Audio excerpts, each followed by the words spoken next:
तो सरकारी तंत्र का विफलता है, क्योंकि जिस दिन सरकार का गठन हो रहा था उसी दिन इस तरह का जघन्य अपराध देखने को मिला। घटना का खुलासा होना चाहिए और जो भी इस घटना में सम्मिलित थे उसे दोषियों को चुनकर कानूनी कार्रवाई, कड़ा से कड़ा कानूनी कार्रवाई करना चाहिए।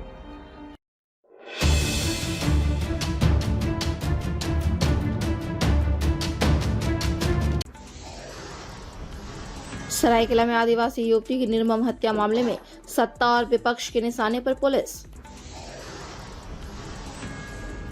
बगैर पोस्टमार्टम रिपोर्ट के खुलासे के सत्ता पक्ष ने स्थानीय विधायक पर साधा निशाना। विपक्ष की मांग, मुख्यमंत्री दे इस्तीफा, पुलिस की कार्यशैली पर उठाए सवाल।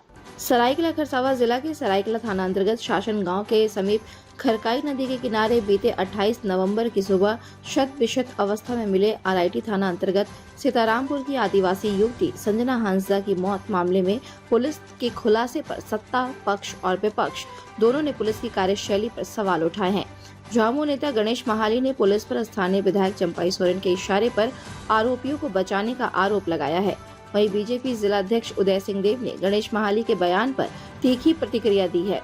उन्होंने कहा कि यह हास्यास्पद है कि सरकार उनकी है और पुलिस प्रशासन बीजेपी के इशारे पर चल रही है। यदि ऐसा है तो मुख्यमंत्री को इस्तीफा दे देना चाहिए। उन्होंने भी युवती की हत्या मामले में पुलिस की कार्यशैली पर सवाल उठाए हैं। साथ ही पूरे मामले की निष्पक्ष जांच कर दोषियों को चिन्हित कर कड़ी से कड़ी कार्रवाई किए जाने की मांग की है। उन्होंने बताया कि जब से राज्य में झारखंड मुक्ति मोर्चा, कांग्रेस और राजद महागठबंधन की सरकार बनी है, तब से राज्य अपराधी बेलगाम हो चले हैं। आदिवासी महिलाओं और बेटियों की आबरू खतरे में है। मालूम हो कि मंगलवार को एसपी मुकेश कुमार लुनायत ने मामले का खुलासा करते हुए युवती के साथ गैंगरेप से इनकार किया था। हालांकि अभी पोस्टमार्टम रिपोर्ट सामने नहीं आया है। उसके बाद से ही पुलिस की कार्यशैली कटघरे में है। एसपी ने बताया कि मामला प्रेम प्रसंग से जुड़ा है। प्रेमी रोहित मुर्मू को गिरफ्तार कर लिया गया है। उन्होंने प्रेमी के स्वीकारोक्ति बयान को आधार मानकर बताया था कि युवक युवती के साथ शारीरिक संबंध बनाना चाहता था, मगर युवती ने इससे इनकार कर दिया, जिससे आवेश में आकर उसने पत्थर से कूचकर युवती की हत्या कर दी। उन्होंने बताया कि कांड के उद्भेदन को लेकर एक एसआईटी का गठन किया गया था। टीम ने तकनीकी और मानवीय साक्ष्यों के आधार पर इस मामले का उद्भेदन किया है। बता दें कि घटना स्थल से शराब की बोतलें, 3-4 खाली प्लेट और शक्तिवर्धक दवाइयां मिले थे, मगर पुलिस ने अपने प्रेस रिलीज में इसका जिक्र नहीं किया है। पुलिस के अनुसार घटना स्थल से मृतिका का एक जोड़ी चप्पल, घटना में प्रयुक्त खून लगा सीमेंट का पिलर, मृतिका का मोबाइल और आधा बचा हुआ थम्स अप बरामद किया गया है, जो कहीं न कहीं पुलिस की कार्यशैली पर सवाल उठा रहे हैं। इधर पुलिस की कार्रवाई पर सत्ता पक्ष और विपक्ष दोनों ही पुलिस पर हमलावर है। दोनों ही एक दूसरे पर मामले में लीपापोती का आरोप लगा रहे हैं। अब देखना यह दिलचस्प होगा कि जिला पुलिस कप्तान इस मामले को लेकर आगे क्या रणनीति अपनाते हैं। फिलहाल सभी को पोस्टमार्टम रिपोर्ट आने का इंतजार है। मालूम है कि घटना को लेकर भाजपा नेता रमेश हांसदा के नेतृत्व में परिजनों के साथ ग्रामीणों ने मंगलवार को सरायकेला टाटा मार्ग को करीब 1.5 घंटे तक जाम कर दिया था। बाद में एसपी के आश्वासन के बाद परिजनों ने जाम हटा लिया। घटना के 4 दिन बाद युवती की शिनाख्त हुई। उसके बाद परिजनों ने युवती के कथित प्रेमी पर अपने अन्य साथियों के साथ मिलकर हत्या का आरोप लगाया था। परिजनों के आक्रोश को देखते हुए पुलिस ने गिरफ्त में आए युवती की कथित प्रेमी को पिछले दरवाजे से न्यायिक हिरासत में भेज दिया है। हालांकि एसपी ने परिजनों को भरोसा दिलाया है कि अभी जांच जारी है। युवक को रिमांड पर लेकर पूछताछ की जाएगी। पोस्टमार्टम रिपोर्ट आने के बाद ही यह स्पष्ट हो सकेगा कि इस मामले में और कितने लोग थे, युवती के साथ गैंगरेप हुआ है या नहीं। कुल मिलाकर कहे तो इस मामले में कहीं न कहीं पुलिस की कार्यशैली कटघरे में है। India news viral Bihar Jharkhand के लिए प्रमोद सिंह की रिपोर्ट। घटना का खुलासा होना चाहिए और जो भी इस घटना में सम्मिलित थे उसे दोषियों को चुनकर कानूनी कार्रवाई, कड़ा से कड़ा कानूनी कार्रवाई करना चाहिए। और इसको लेकर थाना प्रभारी से भी मेरा बात हुआ है और उस पर निष्पक्ष जांच हो।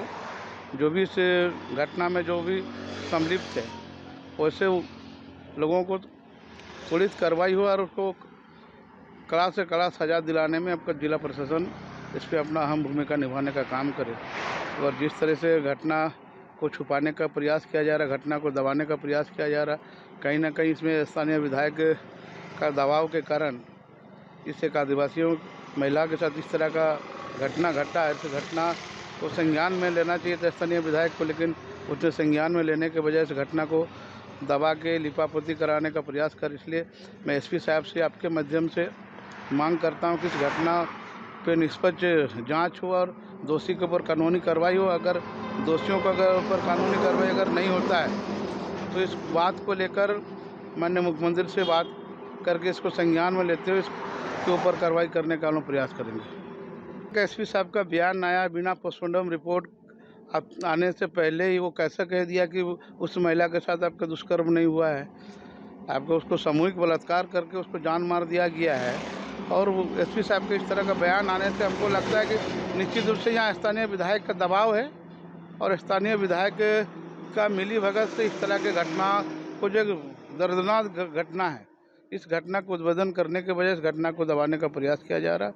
अगर जिला प्रशासन अगर इस घटना को अगर खुलासा नहीं करता, दोषी के ऊपर अगर कार्रवाई नहीं करता, तो हम लोग इस बात को लेकर माननीय मुख्यमंत्री से मिलकर इसके दोषियों को हम लोग कड़ा से कड़ा सजा दिलाने का हम प्रयास करेंगे। ये तो सरकारी तंत्र का विफलता है, क्योंकि जिस दिन सरकार का गठन हो रहा था उसी दिन इस तरह का जघन्य अपराध देखने को मिला।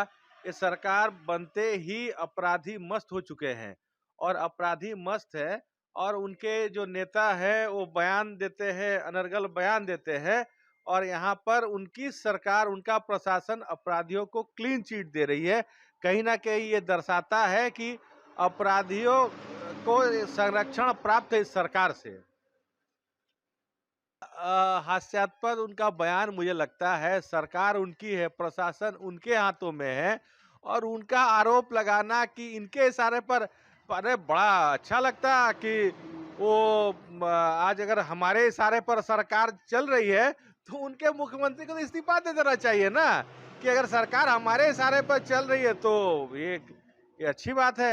लेकिन उनको ख्याल रखना चाहिए, नैतिक जिम्मेवारी उनकी बनती है कि इस तरह का घटना ना घटे और उल्टा हमारे विधायक ऊपर दोष मढ़ते हैं कि हमारे इशारे पर सरकार चल रही है। अगर हमारे इशारे पर सरकार चले तो इस्तीफा दे दे उनके मुख्यमंत्री।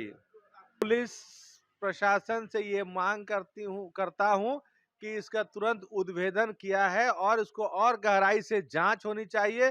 दोषियों को बख्शा नहीं जाना चाहिए। किसी के दबाव में भी आकर काम ना करें, क्योंकि सत्ता में वो बैठे हुए हैं, सत्ता में जो बैठे हैं उनके इशारे पर ही प्रशासन काम करती है। लेकिन मैं यहाँ के एसपी और जिला प्रशासन से ये मांग करता हूं कि दोषियों के ऊपर और कार्रवाई की जाए, बढ़िया से जांच की जाए और कोई भी दोषी को बख्शा नहीं जाए। ताज़ा खबरों से जुड़े रहने के लिए हमारे चैनल को सब्सक्राइब करें और बेल आइकन को दबाना ना भूलें, ताकि हर खबर की नोटिफिकेशन आपको मिलती रहे।